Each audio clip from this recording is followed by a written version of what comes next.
Des gradins au perchoir de l'Assemblée nationale, le parcours de Laurent Fabius compte ce soir une haute marche de plus.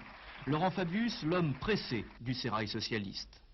Cavalier émérite dans un jeu télévisé, c'était en 1970, Laurent Fabius tutoie toujours l'obstacle au rythme du galop. 1974, adhésion au PS. 76, conseiller économique du premier secrétaire, c'est François Mitterrand. 78, directeur de cabinet, avant d'être promu porte-parole du candidat socialiste à l'Élysée. C'est donc tout logiquement qu'il devient ministre en 81, et c'est naturellement qu'il entrera à Matignon 3 ans plus tard, succédant à Pierre Mauroy.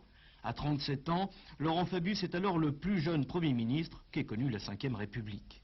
Un parcours sans faute, ou presque, mal à l'aise dans l'affaire Greenpeace, égratigné dans son duel contre Jacques Chirac, celui qui apparaît alors toujours comme le dauphin de François Mitterrand avoue publiquement son trouble lorsque le président de la République reçoit le général Jaruzelski en décembre 85. Un trouble dans lequel beaucoup de mitterrandistes verront plutôt un crime de lèse-majesté. Contestant à Lionel Jospin la conduite des législatives en 86, Laurent Fabius sera désavoué. Et après la défaite de la gauche, il a beau voir son avenir dans le parti, miser sur les fédérations, c'est finalement Pierre Mauroy qui lui sera préféré comme premier secrétaire. Ce soir, Laurent Fabius prend donc une revanche attendue et logique.